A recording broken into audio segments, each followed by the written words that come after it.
Hello student, Rahul commerce education में आपका स्वागत है। एक नए शीर्षक टॉपिक के साथ वीडियो की शुरुआत करते हैं। Investment of bank fund, bank द्वारा धन का विनियोजन। The main object of a bank, the main object of a bank is to get profit to interest the capital to invest the capital. It invests its capital in two ways. First, in non-profitable investment and second, profitable investment. अधिकांश बैंकों द्वारा धन का विनियोजन लाभ कमाने के उद्देश्य से किया जाता है। एक बैंक अपने धन का विनियोजन दो प्रकार से करता है, लाभ कमाने के उद्देश्य से, दूसरा है सेवा प्रदान करने के उद्देश्य से। लाभ प्रदान करने के उद्देश्य से किया गया कोई भी विनियोग लाभकारी विनियोग कहलाता है, जबकि सेवा प्रदान करने के उद्देश्य से किया जाने वाला विनियोग अलाभकारी विनियोग कहलाता है। नेक्स्ट है टाइप्स ऑफ इन्वेस्टमेंट, विनियोग के प्रकार। First of all, non profitable अलाभकारी विनियोग। The capital which is not invested to get profit, वह पूंजी जो लाभ कमाने के उद्देश्य से विनियोग नहीं की जाती है, नॉन प्रॉफिटेबल इन्वेस्टमेंट कहलाती है। It is made to serve the account holder, यह खाता धारक की सेवा करने के उद्देश्य से और अपने बिजनेस को निरंतरता प्रदान करने के उद्देश्य से ये सुविधाएं प्रदान की जाती हैं। वह विनियोग जो लाभ कमाने के उद्देश्य से नहीं किया जाता, अलाभकारी विनियोग कहलाता है। इस विनियोग में बैंकिंग संस्था की सेवाओं को शामिल किया जाता है। यह बैंकिंग संस्था को निरंतरता प्रदान करती हैं। तो जैसा कि हमने अब तक पढ़ा है कि एक बैंक दो प्रकार से अपने धन का विनियोजन करता है, लाभ कमाने के उद्देश्य से तथा सेवा प्रदान करने के उद्देश्य से। लाभ प्रदान करने के उद्देश्य से किया गया विनियोग लाभकारी विनियोग कहलाता है, जबकि सेवा प्रदान करने के उद्देश्य से किया जाने वाला विनियोग अलाभकारी विनियोग कहलाता है। अब अलाभकारी विनियोग नॉन प्रॉफिटेबल इन्वेस्टमेंट कितने प्रकार के होते हैं, वे भी हमें समझने हैं। टाइप्स ऑफ अलाभकारी विनियोग के प्रकार। फर्स्ट ऑफ ऑल है कैश रिजर्व, बैंकों द्वारा कैश रिजर्व का निर्माण किया जाता है। The bank receives the amount as deposit and pays the amount daily, bank प्रतिदिन धनराशि प्राप्त करता है जमा के रूप में और पेमेंट करता है प्रतिदिन। A reserve is made by bank to make a proper process of payment continue, भुगतान की प्रक्रिया को निरंतरता प्रदान करने के उद्देश्य से बैंकों द्वारा एक फंड का निर्माण किया जाता है, जिसे हम कहते हैं cash reserve. It is compulsory to make reserve, और इस रिजर्व का निर्माण करना प्रत्येक बैंक के लिए आवश्यक होता है। नगद कोष, प्रत्येक बैंक के पास प्रतिदिन भुगतान में मुद्रा आती है तथा भारी मात्रा में नकदी में भुगतान करने भी होते हैं। इस प्रकार बैंकों के पास नकदी का एक कोष रहता है। बैंकिंग व्यवसाय में इस लेन देन को बनाए रखने के लिए एक कोष का निर्माण किया जाता है, जिसे नगद कोष कहते हैं। बैंकों द्वारा अपने यह लेन देन की प्रक्रिया को निरंतरता प्रदान करने के उद्देश्य से एक कोष का निर्माण किया जाता है, जिसमें जमा की गई धनराशि का कुछ हिस्सा संचित करके रखा जाता है। जब बैंकों के सामने एक ऐसी स्थिति उत्पन्न होती है कि उसके पास भुगतान करने के लिए धन पर्याप्त नहीं होता, तब इस कोष में से धनराशि निकालकर खाता धारक को भुगतान किया जाता है। बैंक एक समान परिस्थिति में अपने खाता धारक को भुगतान करने से मना नहीं कर सकता है। इसी से रिलेटेड एक टॉपिक हमारा है principles of cash reserve.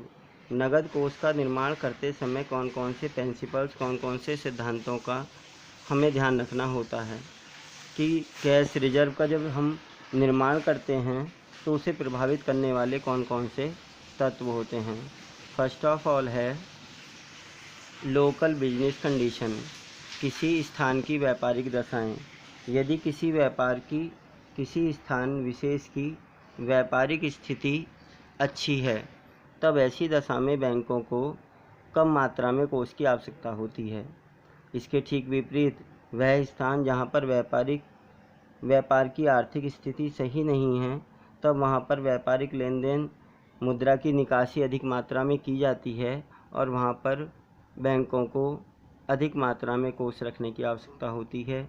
Next है banking habits of the people, लोगों की बैंकिंग आदतें। यदि लोग अपने धन को सुरक्षा प्रदान करने के उद्देश्य से अधिक मात्रा में अपनी धनराशि को जमा के रूप में बैंकों में जमा करते हैं तब ऐसी कंडीशन में बैंकों को कम कोष की आवश्यकता होती है। और ठीक इसके विपरीत यदि बैंक अधिक मात्रा में धनराशि को अपने पास संचित करके रखते हैं, बैंकों में जमा नहीं करते हैं, तब उसे कोष की मात्रा को बढ़ाना होता है। नेक्स्ट हमारा है समाशोधन गृह की उपस्थिति, प्रेजेंस ऑफ क्लियरिंग हाउस। समाशोधन गृह एक ऐसा स्थान जहां पर बैंकों पर लिखे गए चेकों का निपटारा किया जाता है, समाशोधन गृह कहलाता है।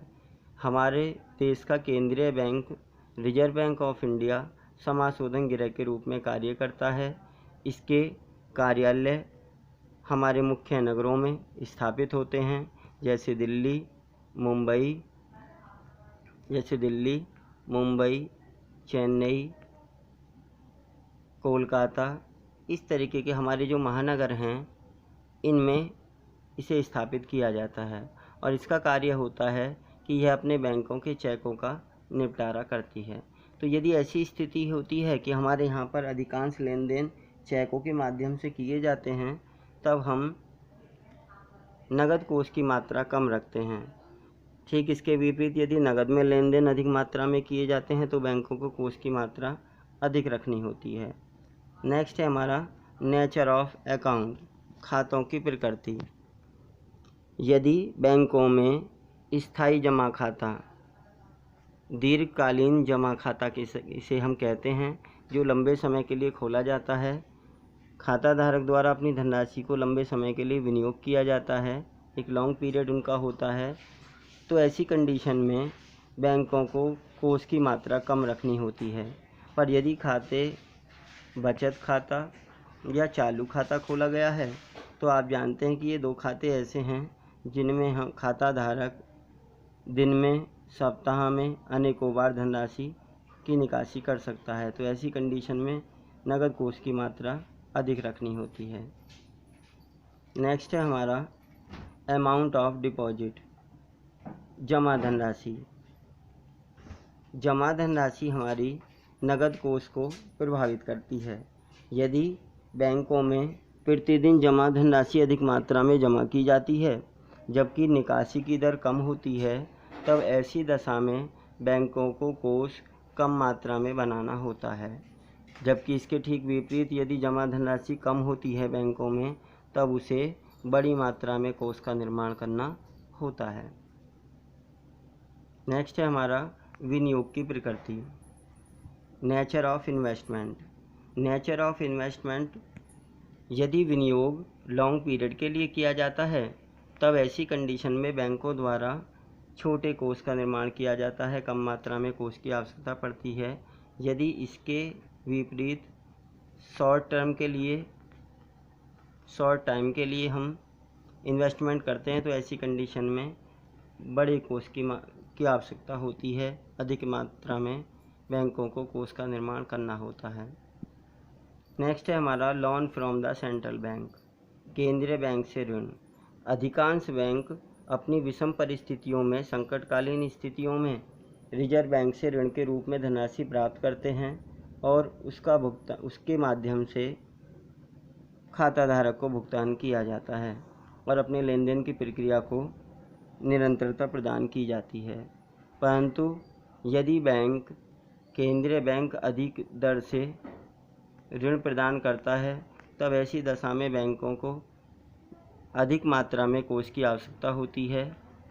यदि केंद्रीय बैंक कम दर पर ऋण प्रदान करता है, तब हम नगद कोष की मात्रा को कम करते हैं। तो दोस्तों, आज की वीडियो में हमने नॉन प्रॉफिटेबल इन्वेस्टमेंट, उसके टाइप्स, उसको प्रभावित करने वाले तत्वों के बारे में पढ़ा।